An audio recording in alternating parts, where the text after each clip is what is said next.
En la Biblia hay historias que no comienzan con un milagro, comienzan con un silencio tan denso que parece resonar entre las páginas, llenando el aire de misterio y tensión. Y así comienza la historia de Diná, en el corazón de las antiguas tierras de Canaán, donde diferentes pueblos convivían, cada uno con sus costumbres, sus dioses y sus intereses. La Biblia registra una tragedia marcada por violencia, honor herido y venganza. Y lo más inquietante, en el centro de todo esto está una joven cuyo nombre nunca será escuchado por sus propios labios.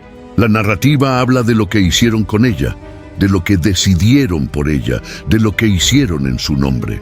Pero Diná permanece en silencio. Diná es presentada como hija de Jacob y Lea, y eso no es un detalle menor. Lea fue la mujer que vivió a la sombra del amor de Jacob por Raquel, y Diná crece en un ambiente complejo, una familia enorme, tensiones antiguas, rivalidades y 12 hijos varones que cargarían el futuro de Israel. Diná, por otro lado, aparece como la única hija mencionada por su nombre en esa estructura patriarcal. Y en un mundo donde casi todo se decidía por los hombres, esto significaba dos cosas a la vez: protección y vulnerabilidad. Protección, porque estar bajo la casa de Jacob significaba estar bajo un hombre fuerte.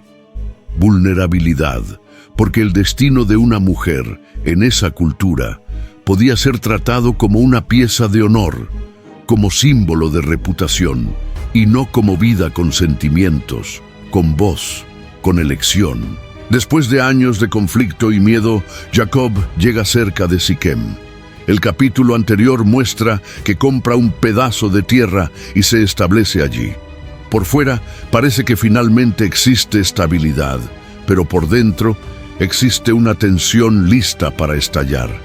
Y entonces, Génesis 34 comienza con una frase simple, casi inocente, y al mismo tiempo peligrosa. Diná salió para ver las hijas de la tierra. Génesis 34:1. Ella salió para ver, para observar, para conocer otras jóvenes. Nada grandioso, nada escandaloso, solo un gesto humano, el deseo de contacto, de vida, de mundo. Pero Canaán no era un escenario neutro. Era una tierra poblada por ciudades, príncipes locales, intereses y poder. Y es en este ambiente que surge un nombre decisivo: Siquem, hijo de Amor, príncipe de esa región. Y Génesis 34:2 no suaviza lo que pasa.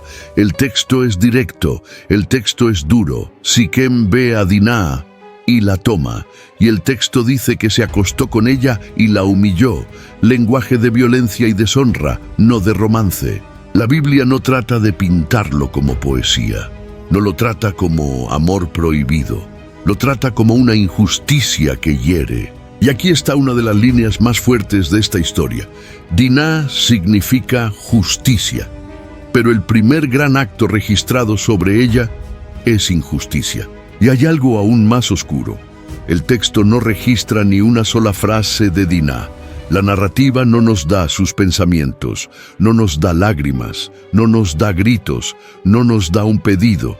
La Biblia muestra el hecho y luego muestra al mundo masculino reaccionando al hecho. Siquem, después de lo que hizo, no actúa como alguien quebrantado. Quiere a Diná, le habla al corazón de ella y le pide al padre que providencie el matrimonio, como si un acuerdo pudiera borrar la violencia.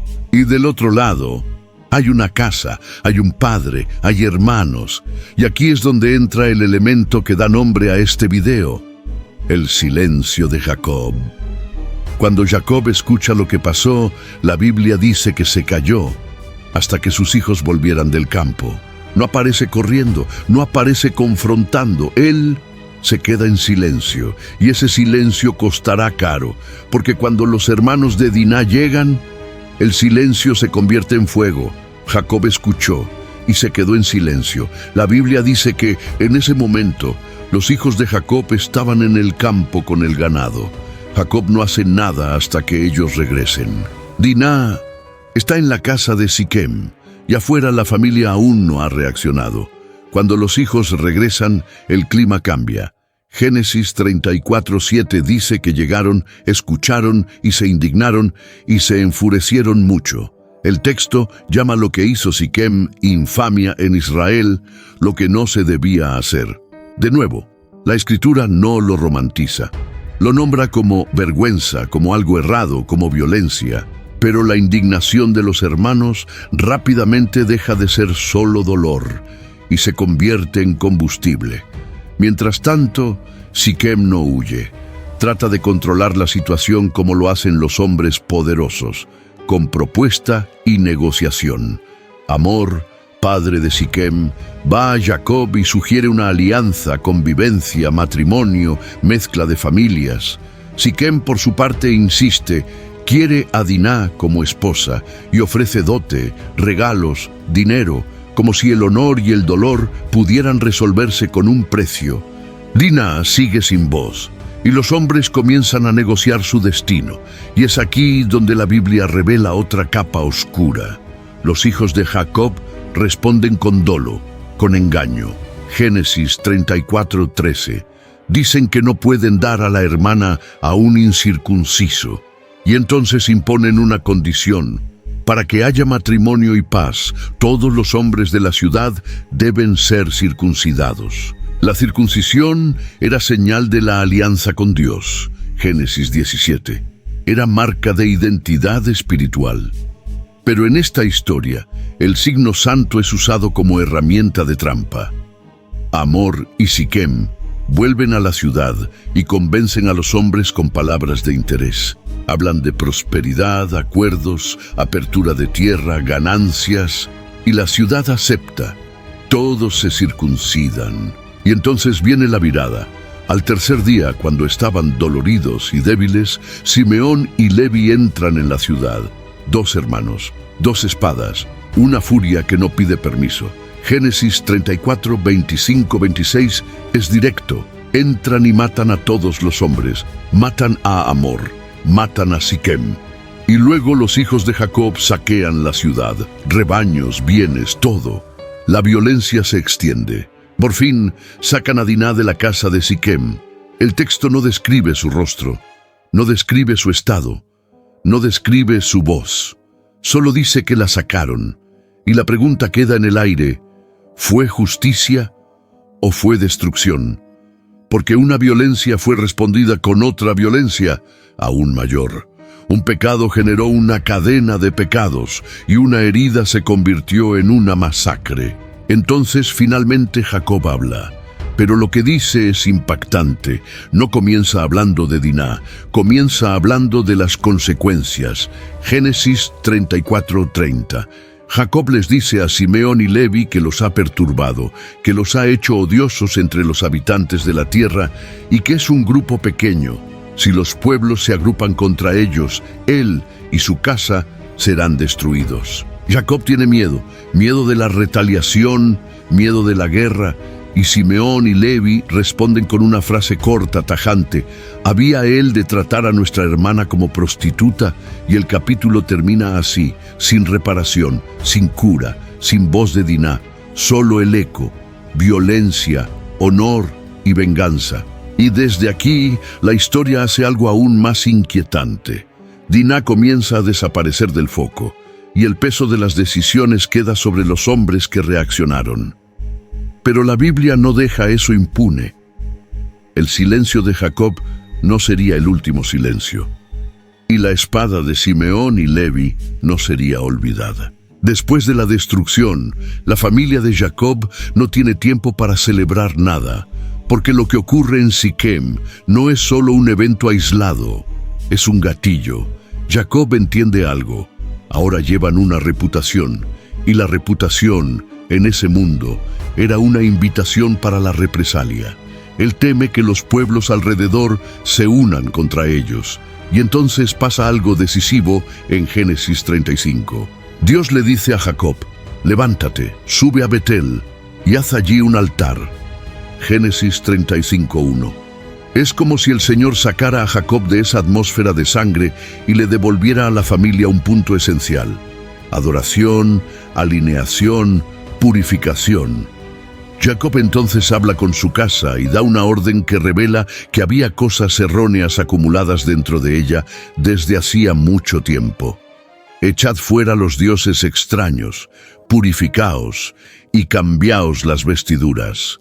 Génesis 35:2. Entregan los ídolos y objetos, y Jacob los entierra bajo un árbol, cerca de Siquem. Génesis 35:4. Eso es simbólico, es fuerte. La tragedia expuso no solo la violencia del exterior, sino las grietas del interior.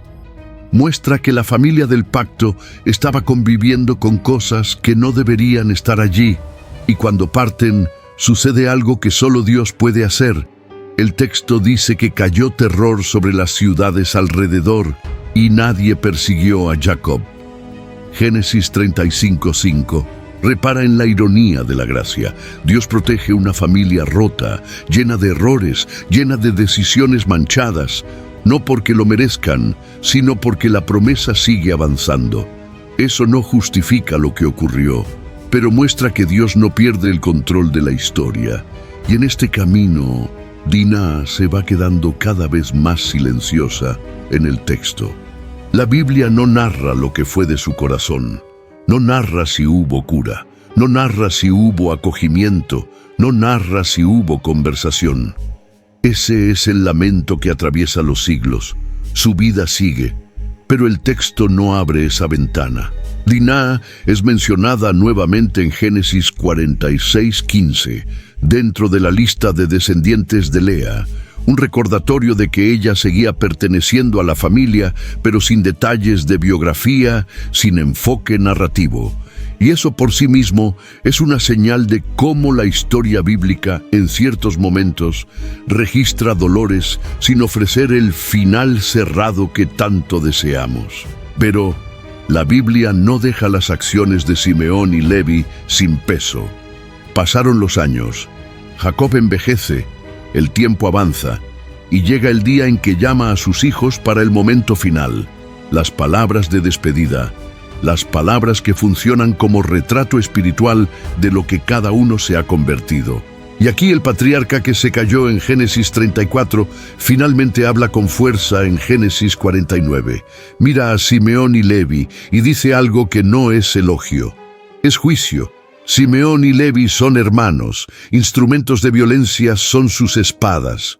Maldito su furor, porque era fuerte, y su ira, porque era cruel. Yo los dividiré en Jacob y los esparciré en Israel. Génesis 49:5-7. Jacob reconoce, su ira fue cruel.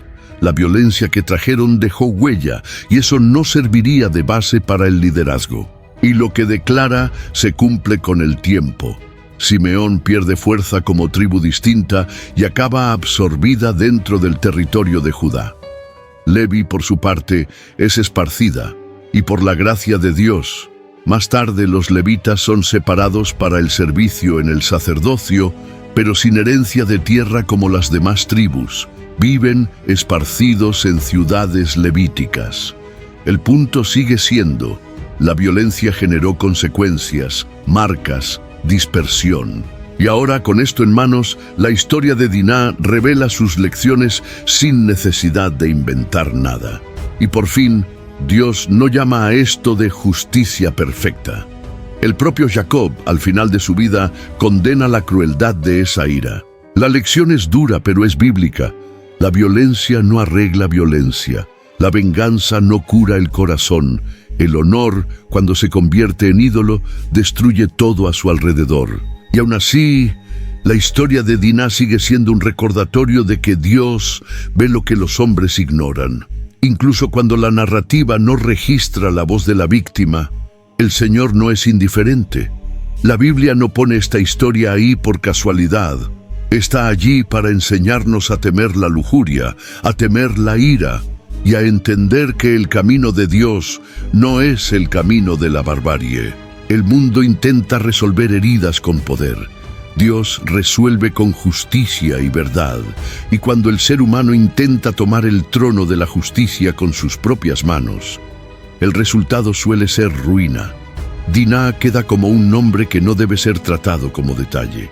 Ella es una vida marcada por dolor y un espejo que revela cuánto el corazón humano puede perderse.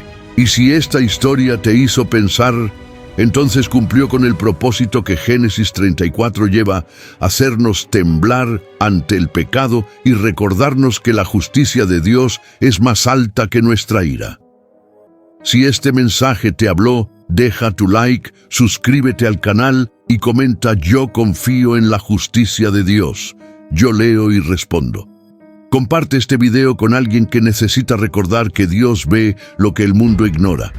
Que el Señor te bendiga y hasta el próximo video.